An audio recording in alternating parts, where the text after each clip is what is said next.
Thank you, Lindsay. And thank you to Lindsay and Miriam for being behind the scenes here today. I'm Patsy Egan. I direct Atlas, and we're housed at Hamline University. And Kristine and I have been learning a lot about SSLOs lately. I guess not just lately, like for the last couple of years. And it's been a learning curve. So we thought we would put together a little session about lessons learned. Like, what do we know that we didn't know when we started this? And our metaphor, because you can't have a workshop with Patsy without a metaphor, is something around the 30,000 foot view and why that's important. So again, I am Patsy, and hold on, let me proceed here with my screen. First of all, I want to just put a question for you in the chat box. Tell us an IET that you're involved with, if you are. It could be like Winona, healthcare, Duluth, manufacturing, or whatever it might be. Go ahead and share so we have a sense of who's here. And while you're doing that, I'll let Kristine introduce herself too.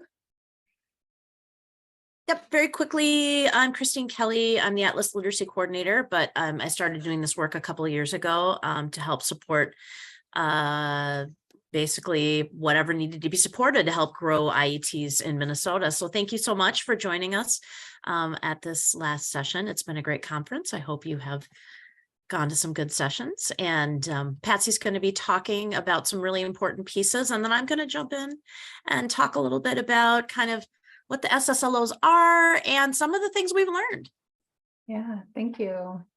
So I'm just cruising through the chat here. I'll take a look because you may find that someone else is doing very similar work in another part of the state, and here's a good chance to jot their name down and get in touch. This field is much too under-resourced for us all to be creating the same stuff, right? So let's connect here, and just giving you a chance in the chat to write down what kind of IET you're involved with, and I'll save that chat too so that we can find you later if needed.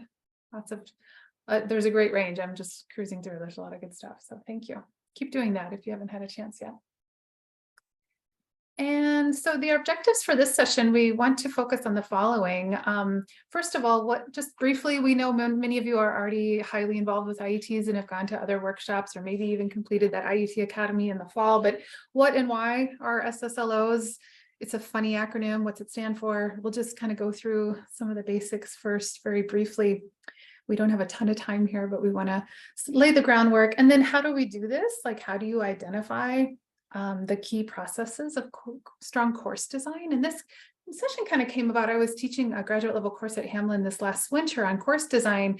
And at the same time, Kristine and I were doing a lot of work around IET and SSLO development. And there was just so much overlap that I was thinking about it a lot and decided, well, let's just make sure people see some of these parallels. And then thirdly, what could possibly go wrong? We're going to go to Kristine for that section to talk to us about some common pitfalls that hopefully will save you some time, energy, and headaches on your IET journey. And then finally, where can I find some examples? And so we'll make sure that you've got something to look at so that you can model them after something that we have found to be strong as you move forward. So first of all, just thinking a little bit about like why 30,000 feet, like what is that about? So one of the main categories of the pitfalls that we run into is getting way too detailed in the SSLOs and spending way too much time and going into way too much kind of class daily level work. And remember, creating SSLOs is basically zooming way out to see the really big, say 3, 4, 5, 6 goals of a course of study. That's enough, right? It doesn't need to be super detailed. Your curriculum does, your daily work does, the SSLOs do not. So units, lessons, activities, assignments, all of those details will come later, right? Or if you've already done this kind of work, you may already have those, and now you're zooming out to say, all right, what are the big 6 SSLOs now that I have this IET funding? So when we're thinking about SSLOs, ideally with a training partner, that's the whole idea, right? Is that you're talking the ABE person with someone who knows the career cluster well. And sometimes that's the same person and sometimes it's not. Somebody who knows the job content inside and out. You have to kind of stay removed from the day-to-day and really stare down that project from 30,000 feet. So that's one of the things we want to be thinking about with you. So one way to think about this then is to have, I think, three big things, right? One is a job reality check. What does someone in that job actually do every day, right? So often Kristine and I are tasked with helping write SSLOs for jobs that we've literally never heard of. There was one recently we all had to look up. It was environmental services tech. When I think environment, I'm thinking like parks. No, had nothing to do with that. It was the person who cleans hospital rooms, right? So we didn't know what that job was. We could imagine, having been in hospitals before, but once we understood what the job itself is, we could picture how someone spends their day. So I just challenge everyone when you're beginning this process to just start, okay, what does someone in that job actually do every day? And that's a great place to start writing SSLOs. I would not start writing SSLOs by cracking open your CCRS book. Like, do this job reality check first. The CCRS will come into play, but not immediately. And then what does success look like in that job? Like, someone might be really good at that job. What does that look like, as opposed to someone who's doing it but is not really great at it, right? So when we think of that occupation from 30,000 feet, consider those big things. What are those, like, land formations visible from the sky, right? It's important to consider what someone would need to be successful. And then for, like, what do they actually do every day? So we had a conversation recently with someone. I've never been a paraeducator. I've worked in schools. I've seen them at work, right? But we had to stop and say, well, what does a paraeducator actually do every day? Like, what is her task as she arrives? What does she do throughout the day? How do you know she's done it well? And so we're thinking about these big categories of things needed to do well in that job. What is the daily work and how is it successful? And then we can tease apart some categories. So again, we're sticking with our metaphor because that's us. What are the big categories in that job? So say 3 to 6, maybe, right? You don't need a lot here. Items that are visible from the sky. And one, for example, might be communication, right? Pretty much every job, you're going to have to communicate in some way. So that might be something tailored, of course, to that career cluster, pulling in vocabulary or some other effective communication, maybe with a team, maybe with patients, maybe with families, maybe with customers, right? Depending on the job, some kind of communication is likely. Another we see a lot is safety. Something about how to do the safety protocols, how to remain safe, how to keep others safe. It's going to look different and it's going to be worded differently, whether you're working in a factory setting versus a hospital, but safety will still come into play. Oh, that's not what I wanted. Hold on. Another will be applying written and visual information. So for oftentimes we see people looking at manuals, for example, or they get memos, or there's some sort of record keeping that's involved. And then another could be around professionalism. We often see that coming into play, like, how do you move up in that career? How do you, for example, become a supervisor, or how do you present yourself well in that career? So just gonna pause here and see if that is making sense as far as big categories for SSLOs.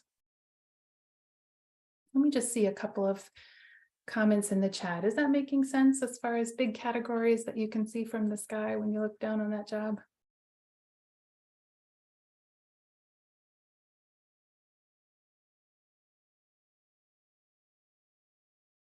Thank you, C. Someone's listening. Hey. Okay. Sorry, can I jump in on a question quick? I was going to type in. For sure, go ahead. I'm in the middle of this, so I'm a little bit detailed, but I think it applies to stuff. Where would the, like, having to pass a certificate to get the job fit in? Would that fit under professionalism, or would that fit under, like, the reading and writing portion? That's a great question. Kristine, do Or you would want it not fit in at all? Yeah, it's a great question. Kristine, do you want to jump in, or do you want to tackle that one later? I think we can tackle that one later. I think that, one of the things that, just as a side, one of the things Patsy and I talk about is that, getting a job or getting the certification is often like the end goal. It's the outcome goal. We're looking at, for example, what students have to do in order to be able, the adult ed skills and professional soft skills students need to be able to do to accomplish that. So, but it's a great question, Eric. Right, but being able to pass the test might require the skills that you need, like for the parapro or for, well, no, the parapro is not quite the same because that's more reading, writing, but Yeah, but you're not wrong, right? One of the purposes of your course is for students to be able to do the thing, right? And they can't do Yeah. the thing without passing the test, right? So let's circle back. If your question isn't answered by the time Kristine's done, let's come back to it though, for sure. Because you're not alone in that. We see that a lot. But I don't think itself that passed the exam qualifies as an SSLO, but I understand how it's connected for sure. So what does all this have to do with course design? Well, this book is the one we use it in the Hamlin course for adult education students. It's called Understanding by Design. It's by Wiggins and McTighe. I have mixed feelings about this book, but it does have some really great ideas that are put forth around backwards design. So starting with the end in mind, which is one way of developing courses for students. The examples in this book are generally from K-12, but we can take what is helpful for us in adult ed. The nice thing about having a very specific IET class is you know what the end goal is, right? The end goal is students get a job in that field, right? Whereas other kinds of adult ESL offerings, for example, or general education offerings, the end goal is varied depending on the learner. So with IET, it's much more specific. And something we can do when we're thinking about course design are the elements that are put forth by these authors. One is to identify the desired result. What is it we want to do, right, by the end of that course of study? How will we know we've gotten there? Like, what is the evidence we're going to look at that is acceptable, that shows that that student has achieved that goal? And then we plan the learning instruction, right? Now, in my experience in adult education and other contexts, most teachers live here in this last one, right? They're worried about the day-to-day stuff, right? As totally makes sense. The lesson plans, maybe unit planning, but really the day-to-day, which worksheet, which task, which DL platform, which textbook, which reading, which thing are we going to do today? What's the role play? What's the, what's the website we're going to use? So the day-to-day detailed planning. So I think one pitfall that Kristine will mention as well is there's a tendency to give so much detail on what's going to happen in the daily work, as opposed to looking at it from a distance about what needs to happen in general as far as learning. So totally makes sense that teachers sit here, that's your superpower, but it doesn't actually do the work of SSLOs, and it can be really hard to back away from it. So we're going to briefly review. I've set a little bit of the stage here. I'm going to turn things over to Kristine to say more about the background here, setting the stage. All right, thanks, Patsy. So yeah, talk just a little bit. This is going to be a little bit of a review for some of you, and some of you, it might be the first time you're hearing it, but just to kind of frame where the SSLOs fall. So there are three required components of IET programs. There's an adult education and literacy and numeracy piece. There's the workforce preparation piece, and then the workforce training piece. And you can see different examples. We kind of say the adult education, literacy, numeracy is really the college and career readiness standards. The workforce preparation is the ACES TIF, and then the workforce training happens to be the career specific, the workplace specific pieces that often you're given those pieces when you are planning with a partner or a training partner. So all three of these need to be integrated together in some way, either explicitly in an SSLO or implied. And we'll talk a little bit more about that. So again, that SSLO comprises all of the integrated learning objectives. So a single SSLO needs to nod to the specific adult ed content, the workforce preparation activities, and then the training competencies. And again, it isn't, it looks like it might be like a 400-word SSLO, and it doesn't need to be. Then we'll look at some different examples where sometimes you explicitly call out the adult education content, for example, sometimes it's implied. So the function of an SSLO is there are program goals for the entire IET, and that sets the stage for the SSLOs. So those single set of learning objectives really are they're really essential because they inform what's going to happen, the skills and competencies students need in those 3 areas. And then they will trickle down to frame the curricula. So it's kind of like going in, I like to think of it like an essential question, right? If I'm designing a lesson, a literacy lesson around an essential question, I'm going to pick that essential question first. And that is going to guide the rest of my planning and what materials I decide to use, what approaches I decide to use. So effective SSLOs will clearly articulate what learners will know and be able to do when they complete the IET program. They will ensure that instructional content is aligned with those 3 components. And an effective SSLO helps guide the development of those contextualized learning plans. And of course, if you looked at the first bullet here, you would think, well, okay, so passing a certification exam, for example, that's a pretty clear articulation of what students need to be able to do. However, that doesn't necessarily integrate some of the other pieces in the SSLO. So here's a great example of a certified nursing assistant SSLO from a program here in the state. And let's take a look at where these 3 components are appearing explicitly or where they are implied. So use context clues, reference materials, and knowledge of common roots, prefixes, suffixes, and abbreviations to determine and clarify the meaning of medical words and phrases in order to communicate effectively in a healthcare setting.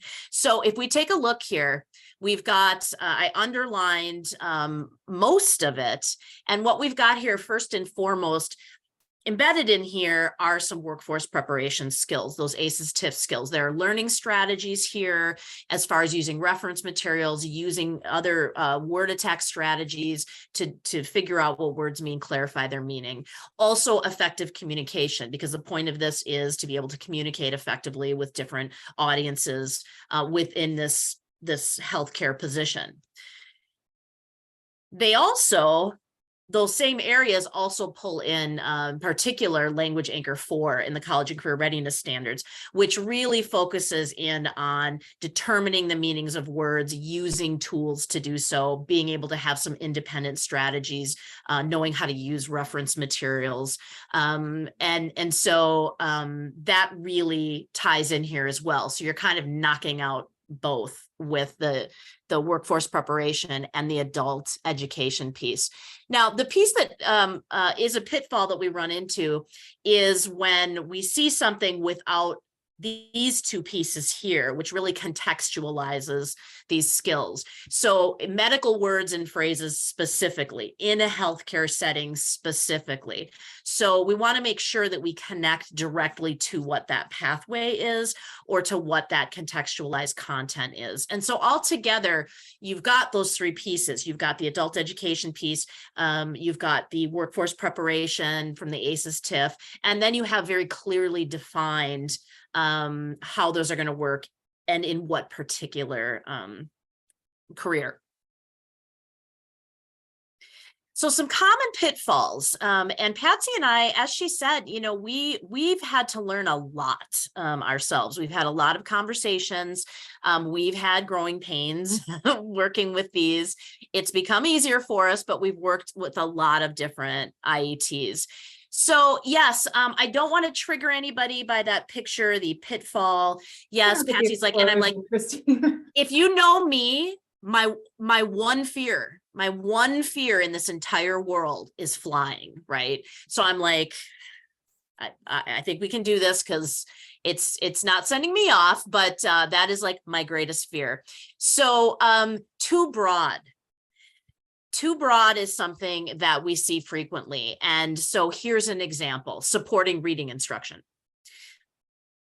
That's really, really big. Supporting reading instruction, all of reading instruction, what parts of reading instruction, for whom, and are we talking parapro? You know, what are we looking at here? So that's broad. Too narrow. And these we pulled from actual applications, IET applications. Students will be able to name the 8 parts of speech. Now, that in fact may be something that students are going to need to learn to be able to support students in a classroom, However, that's your day-to-day, like this is our lesson objective, right? This is really down there at the ground level, when really we want to talk about, this might be part of a larger SSLO about writing, effective writing instruction, grammar, in order to support students in a one-on-one school setting or classroom setting. We often see, as I said a couple slides before, there's not a direct connection to the workforce training skills and competencies. There may only be a focus on the academic or the professional soft skills or that workforce preparation. So students will be able to convert various measurements. And again, this could be a lot. This could be for a culinary pathway. This could be for a carpentry pathway. This could be for a PCA. There's a lot of different places that this could go. So we really want to connect it to why that particular skill and how that's contextualized in the position. They might not integrate career, academic, and professional soft skills effectively. And I would say this is kind of everything together, either explicit or implied. So students will apply their knowledge of construction trade as they prepare to transition into further training and or a career in the carpentry field. Again, this is kind of the big outcome. This is the big one that we move down into then creating an SSLO for this. So there's definitely the knowledge of a construction trade, but what are some adult education pieces or workforce preparation pieces that might play a part in this? And again, we see them there, the objective of the entire IET. So it's about their earning certification that meets the standards of certifying agencies. And again, we would want to be a little more specific about, what the certification is for. And again, some of those workforce preparation or adult academic skills that students will be using to kind of achieve this goal. A couple more, they need to be broken up. Too much in one, where Patsy and I will look and we'll say, wow, this is good. It just needs to be broken up into 2 or to 3. So in this case, this was a boilers, leading to a boilers license, meaning of vocabulary, words, and phrases as they relate to basic operation, maintenance, and training of new hires on the school's boilers. That's got pretty much everything there, right? It's got some really good integration. And then it goes into communication, which would actually be a separate one. So this could be broken up into 2, because this idea of, yes, they're learning the meaning of the words in order to communicate, but this whole idea of being able to communicate with various people on the team on the job, with a supervisor, with a goal of maintaining this boiler, that is another one. So really, it was just a matter of kind of separating it into 2. And too many. If you've got 40 SSLOs, you don't need 40 SSLOs. Patsy and I have managed to take large numbers of SSLOs and go down to 6 or 7, maybe 12, maybe even 4. So again, it's that 30-foot level. Patsy, anything you'd like to add to any of those pitfalls since we've worked? I think that went well. I just want to circle back. Was it Eric's question about, can an SSLO be the actual passing of an exam? What do you think about that? Okay, ask me that one more time. Sorry, there was just a trash truck that was making a bunch of noise in front of my house here, and I'm right by a window. But we've seen it several times, and we've kind of gone back and forth. So I just want to be clear about the question earlier about, can a student will pass the exam related to the field, whatever it might be. Is that an SSLO, or how could we rephrase that? What's an example? That's not an SSLO, but thinking about what are some of the kind of those soft professional skills from the TIF, for example, that might play a role in that, or some academic skills that might play a role. I mean, I'm thinking about things like learning strategies, practicing strategies to retain information, test taking strategies. Again, they're going to come across things on the test and that they haven't necessarily learned about. So, again, this idea of vocabulary, like what are some of the skills, maybe time management as far as studying, Any other vocabulary suggestions? required or something, or accessing the test if it's online. I mean, there could be digital literacy skills as well. I hope we've answered that question. That's the only thing that I'm thinking about. Those Yeah, that's a really good one. The digital literacy skills, of course. If the test has to be taken online and the goal is to pass the test, then part of that SSLO might be developing the digital literacy skills needed to be able to navigate the test. Right. So I think of the exam as kind of two things. It's the content one needs to pass, but then what else does one need to pass? Digital literacy, soft skills, you got to show up on time. You got to have your ID with you, like all of those different things. But so basically it could be the comprehension skills, reading comprehension, that's For sure. Yeah. and then the TIF could be the study skills, and then the content would be the workplace, wouldn't it? But you just got to state that in the SSL, not just. Yeah, I mean, I guess what I'm pushing back against is the idea, I mean, the whole point of the IET is that students pass the exam, right? So does it need to be spelled out as one of your SSLOs? I don't know that it needs. Well, but I mean, it would be breaking up those areas, like. But breaking it up makes a lot of sense to me. So if you put specific the 3 areas from the 3 Right, parts. but also be thinking not of just what do they need to read and understand in the test, but what do they need to read and understand daily at work, right? So you could include other things that no doubt they'll need to read and write at the workplace. Yeah, and that might include like learning, learning very specific, career specific to that career. It's, in a way, it's domain specific, but in this case, it's career specific vocabulary, and being able to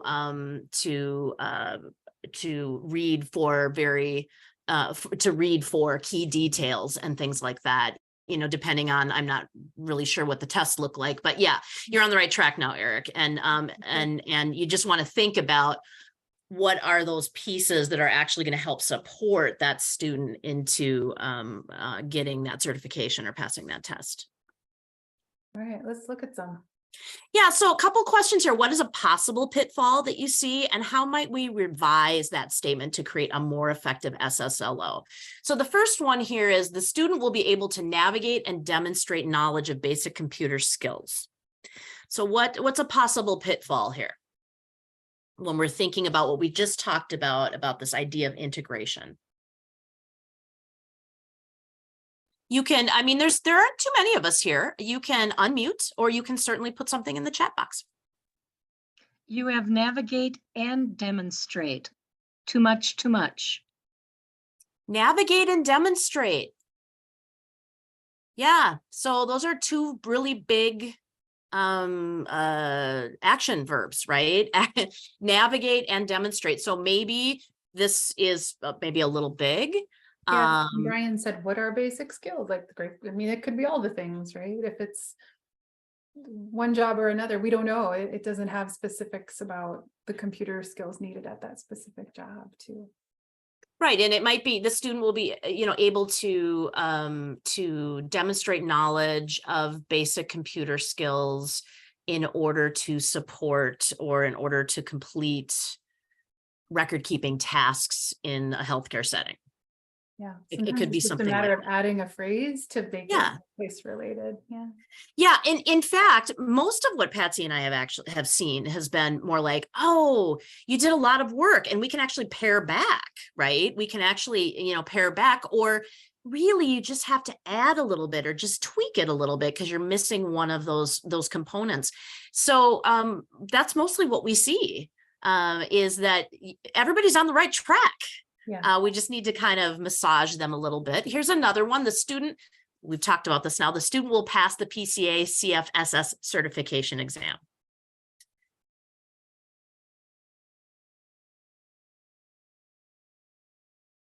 So how might we tweak that one a little bit?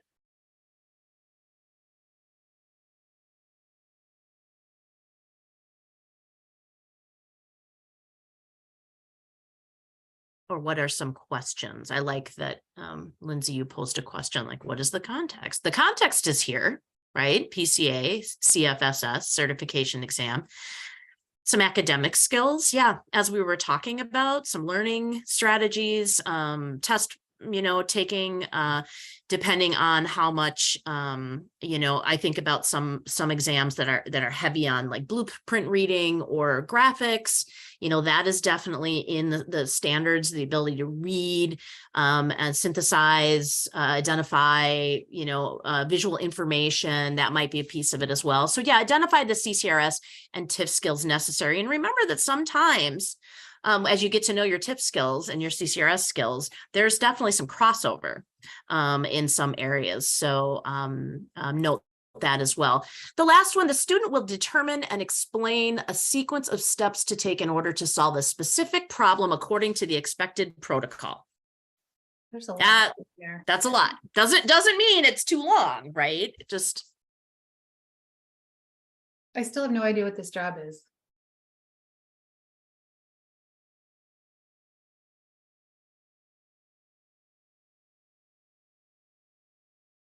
What would you suggest?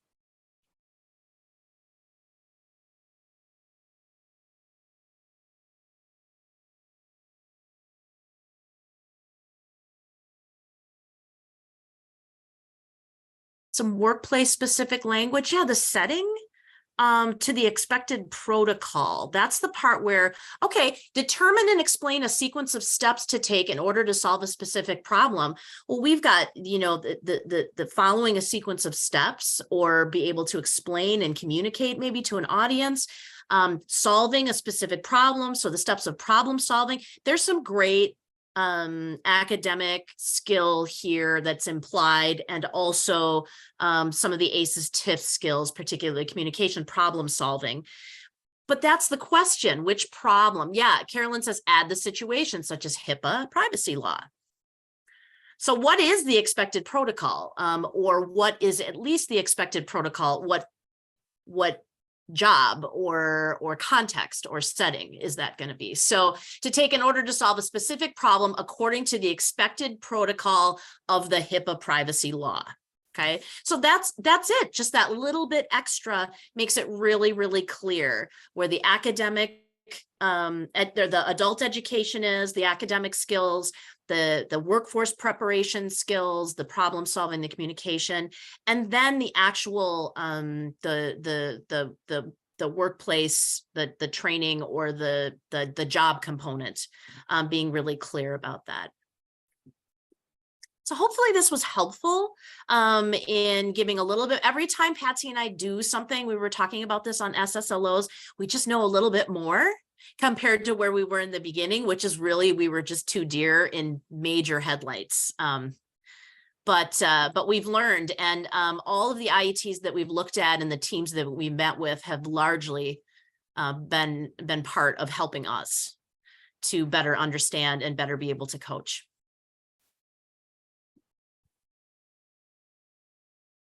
All right. You want to take them to that website? Yeah, so this is just starting. We have had this request many, many times, but where are there SSLOs that we can look at? And so we are starting this. And on the Atlas Resource Library, we've taken some baby steps. We've got more that we're going to post, but we want to give you some examples. These are not meant to be perfect. These are not meant for you to go, okay, we'll take those, but they're meant to maybe inspire you or to help you better understand what that integration looks like. Patsy just posted in the box, but I'm going to show you. If we go to the Atlas Resource Library here, what happens is you often end up on this wonderful page where we have all of our resource libraries. This is under the adult career pathways.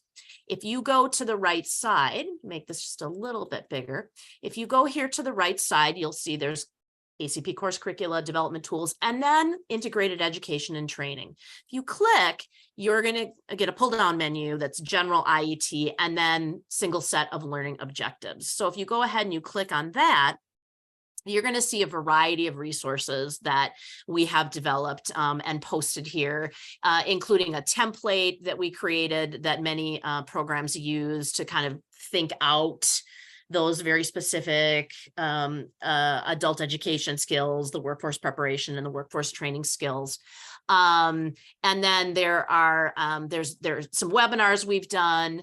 So what we have here is examples of SSLOs. And if you click on the resource, and again, we're just starting out, we have 3 samples here. One is for community interpreter, one is for housekeeping environmental service aide, which now Patsy and I know what that is, and nursing assistant. So, and again, these aren't meant to be the end all be all, but if we go in, for example, these are Google Docs, and we go into the community interpreter. And we can see we worked with this program and did some coaching to be able to come up with some of these. And you can see students will be able to apply ethical principles of community interpreters, such as confidentiality, accuracy, and professional conduct.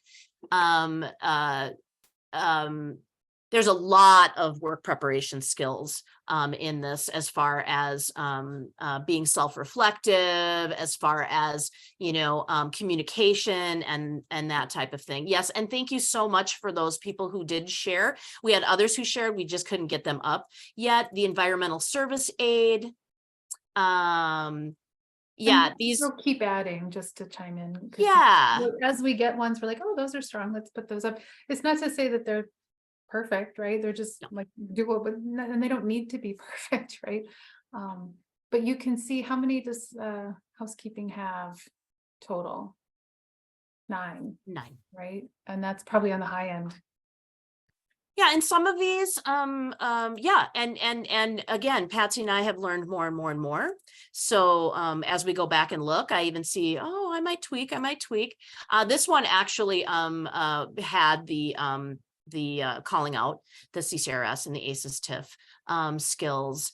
And, but again, you see healthcare settings, healthcare facilities, looking at, evaluating interest, skills, and values, setting goals. That's very much along with workforce preparation, comparing. So within that, now here's a great example, comparing different types of healthcare settings, including their purposes, organizational structures, and services.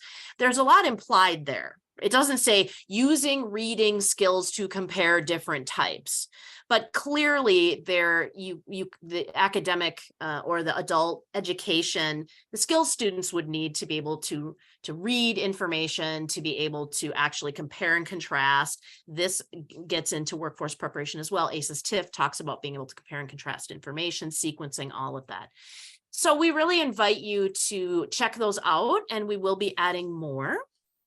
Or if you have some that you think aren't too bad, send them our way. If you're like, hey, we're totally rocking it, then please send them our way. We've removed names of the authors and programs, to protect the innocent. And we just are eager to share those examples with people, because this is hard. Like, it's not what we do every day generally as teachers. We're usually keep our heads in a different kind of space than this involves. So this is complex work.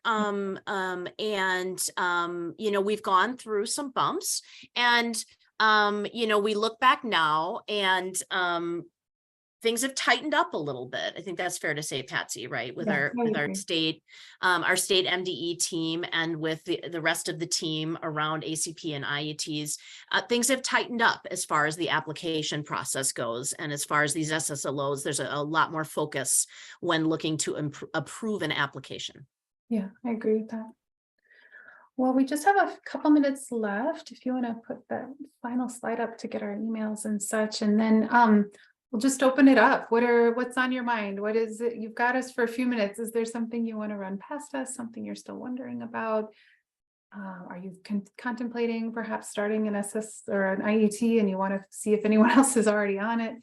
We've had, like, Southern Minnesota had a whole in-person gathering where they put together SSLOs, and it took 2 days, but we hammered it out as far as SSLOs for healthcare in that region, and that was a really good process to really think about it together. And it took all the heads in the room. Like this, if it seems hard, it's because it's hard.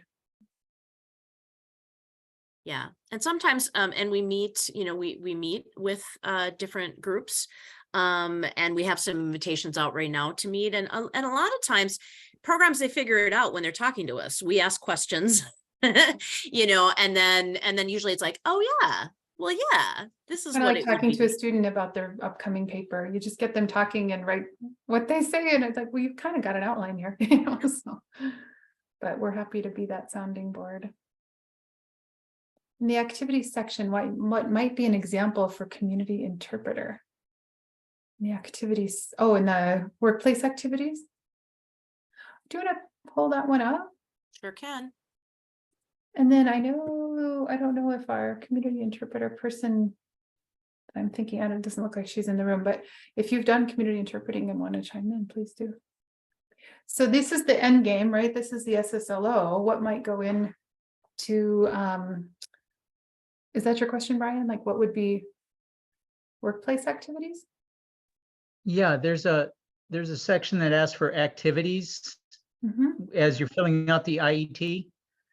And I think I've got a handle on the SSLOs and as it relates in the workforce, but it's the activity section. How does it apply to the workplace, the partner, the AB, that section? It's like, okay, what are we looking for there? That's kind of like my last piece I'm like scratching my head on. Are you referring to the template? Yes. Okay. Well, Let's one thing, open and it up. this is also the template that is on, is this what you're referring to? Brian? Yeah, it looks like, except there's where it's yep, that's the template that I'm looking at, but there's a section, it's On almost the like, application? yep, on the application that asks for activities. Yeah, that Look, part, Yeah, I can we- pull that up and look. yeah, I know what part you're talking about. And that part we don't necessarily work on. That would be a really great question. Julie question that is. Yeah, that's really a Julie question, because that's part that she actually reviews Created that, yeah. But let and me provides feedback on. pull up that form.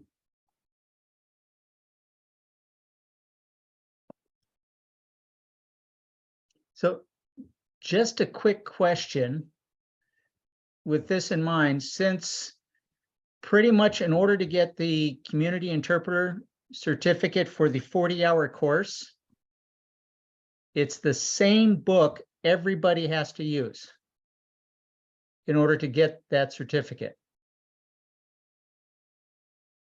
Are you working with the Purple and blue. culture? Yeah. Yep. So if everybody's putting together or has to use the same material for instruction with the end results being the same, does everybody have to put together their own SLOs? And things? Yes, because every program is going to do things a little bit differently. They're going to work a little bit differently with a training partner, the length of time that the program, how they structure the program, whether or not there's a class that leads into it. There are perhaps, depending on their requirements for students to enter the class, there may be different SSLOs depending on what skills students already have coming in. Does that make sense, Patsy?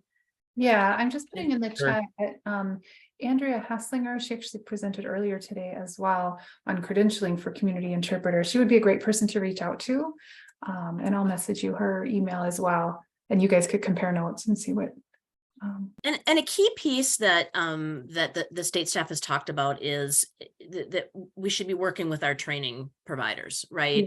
Because there is in some of these IETs, there's a lot we can learn from reading, the prep book for the test or the certification or the textbook that basically teaches all the things. But there are aspects of the job that we may not know about because we don't do the job. Now, in some cases, we have people teaching these IETs who actually did the jobs, right?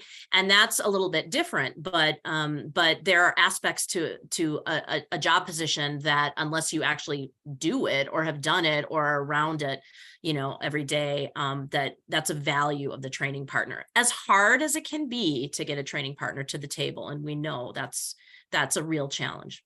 Yeah. So in that respect, I'm really fortunate that last year we had a extra funding for under transitions because a couple of projects didn't go through. and I lucked into being able to pull together a CIT class. Great. This year I did it full scale through transitions, and I'm going to try and submit for transitions dollars for this coming year also. But that's with an co-teaching the class with a certified instructor who's also been an interpreter and working with a local partnership Mhm. with an interpreter. Mhm. Yeah. So that is an ideal setup. One thing I was going to say, Yes. Patsy, is Chelsea's offering CIT, but Andrea's has been working on both of those. Yeah, but if you wanted to ask about funding and how Chelsea's pulling that together, that would be a good question to ask. That's Yeah, not my funding my is, realm. yeah, funding is And- it. I'm looking at how to get this.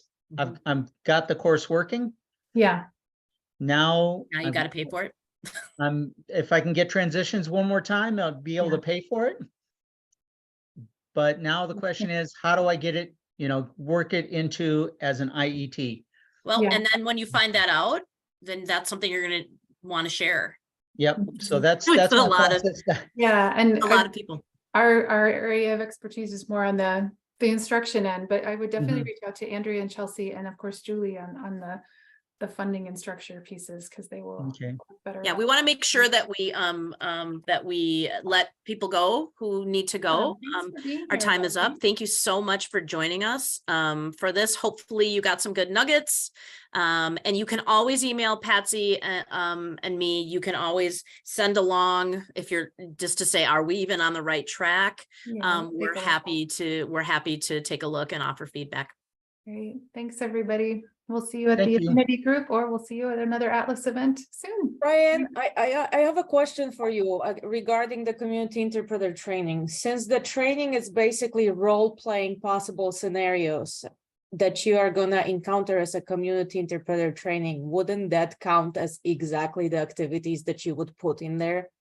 I mean, half of this course is basically role-playing, imagining things that you're gonna do, scripts that gonna go in your head, or writing down your own introductions and things like that. These are all like they translate exactly to your workplace experience. So I would just put all of those. I can't actually imagine any training that is more like exactly what you're gonna say and do on the job, that for the community interpreter training to put in activities,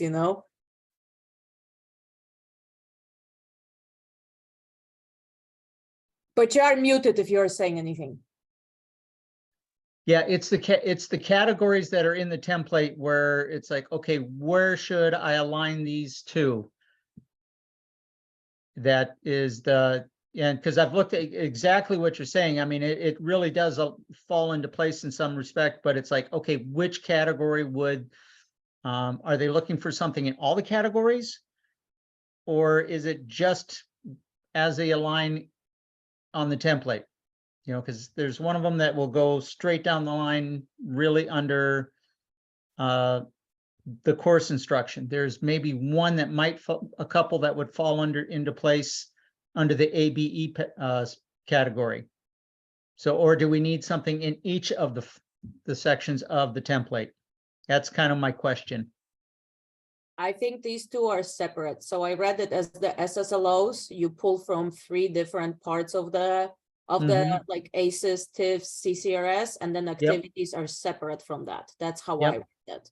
So then activities are just the ways how would support your SSLOs in general. And I think the role plays and they do all of that. They prepare for workforce assignments. They help with communication. They help with reading and pulling material you already have. So I think that it's just basically a separate category. That's how I read that. Mm-hmm. Well, I'm gonna have to close this here in a moment because Thank we do you. have no, but these are really good questions, and and again, we do hear these questions, we do take them back, we do meet with Julie and Brad and Heather Turngren, and we have an ACP team, and we do take them back.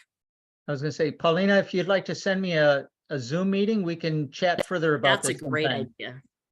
Will do. Okay, thanks. Okay, Thank awesome. you. Thank you so much for meeting together and supporting each other.